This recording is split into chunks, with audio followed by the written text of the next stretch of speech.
C'est reparti pour Smart Tech, deuxième séquence. On va s'intéresser aux monnaies numériques développées par les banques centrales.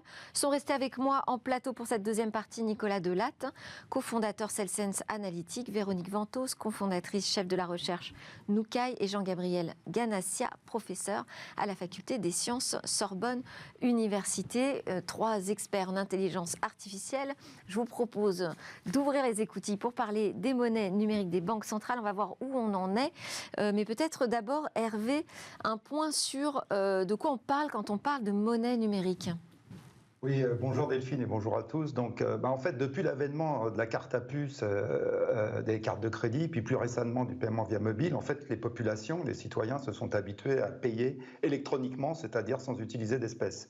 Et puis, parallèlement, une nouvelle catégorie d'actifs est arrivée sur le marché, les crypto-actifs, avec l'avènement de la blockchain.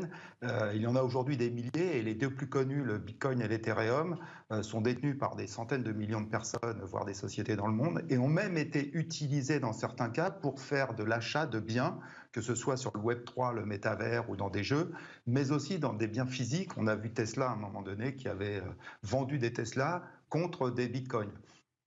Et puis, parallèlement à ça, vous avez finalement la numérisation de la vie sociale qui s'est engagée dans ces 10 dernières années, dans tous les domaines, que ce soit administratif, financier, au niveau du travail. Et donc, il n'en fallait pas plus entre tous ces éléments pour que les États et leurs banques centrales se disent qu'il fallait avoir une monnaie numérique. Et une monnaie numérique qui serait finalement une contre-valeur, comme les espèces en fait, et un équivalent aux espèces, mais entièrement numérique, et qui permettrait de payer très facilement et très sûrement des biens. Alors bien entendu, effectivement, alors on a aujourd'hui à peu près, d'après 85% des États et des banques centrales du monde qui sont en train de travailler, d'étudier ou de songer à un projet de monnaie numérique. Donc on voit que c'est quelque chose qui est à grande échelle.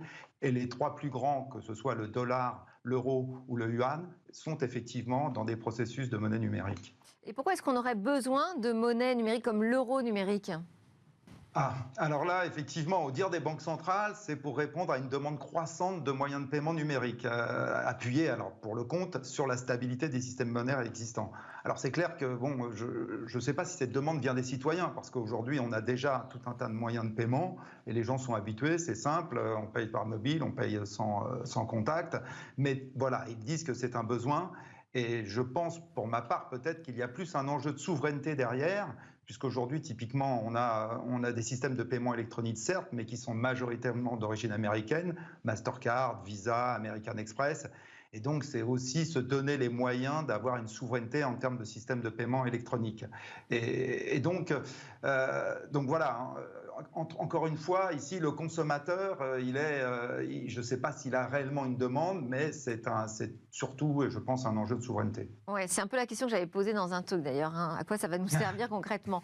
Mais qu'est-ce qu'on peut dire, puisque vous êtes expert sur ce sujet de la protection des données et de la sécurité, qu'est-ce qu'on peut dire en matière de sécurité et de vie privée ?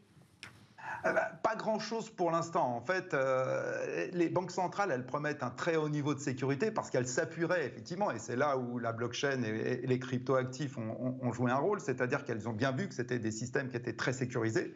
Ça fait partie de leurs fondamentaux, d'être à la fois sécurisés et décentralisés, c'est-à-dire elles n'ont aucun contrôle étatique, ni d'un système financier ou autre. Tout est inscrit dans une blockchain, chaque transaction est inscrite dans une blockchain et infalsifiable.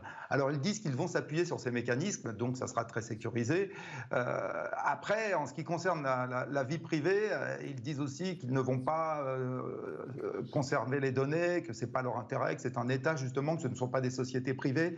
Là, de mon côté, je reste un petit peu, alors je crois qu'il y a pas mal d'études qui sont faites, je reste un petit peu dubitatif et en alerte, puisqu'on sait très bien que quand on a des données, un jour ou l'autre, on peut les exploiter.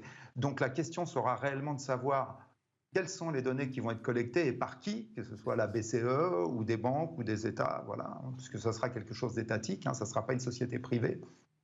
Et puis, qui aura accès à ces données et dans quel cadre juridique? Donc bien sûr, je crois qu'ils travaillent tous là-dessus et il y a un certain nombre d'initiatives en Europe. Il y a une initiative actuellement qui a été lancée avec un test. Mais c'est vrai qu'il va falloir être vigilant parce que voilà, on peut ne pas être loin demain d'un certain contrôle de la population, puisque effectivement on sera connecté à une monnaie qui serait a priori souveraine et d'origine étatique. Eh ben, on opine du chef en plateau sur cette question, ces inquiétudes autour de la protection des données. Jean-Gabriel, Véronique?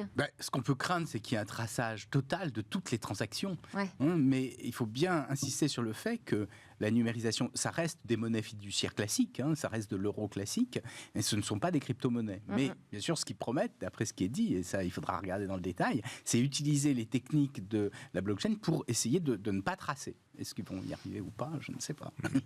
On reste dans la blockchain. Hervé, merci beaucoup. Hervé Lejouan, advisor. On reste dans la blockchain. On va regarder où va le web avec la stratégie d'un constructeur automobile dans le Web 3.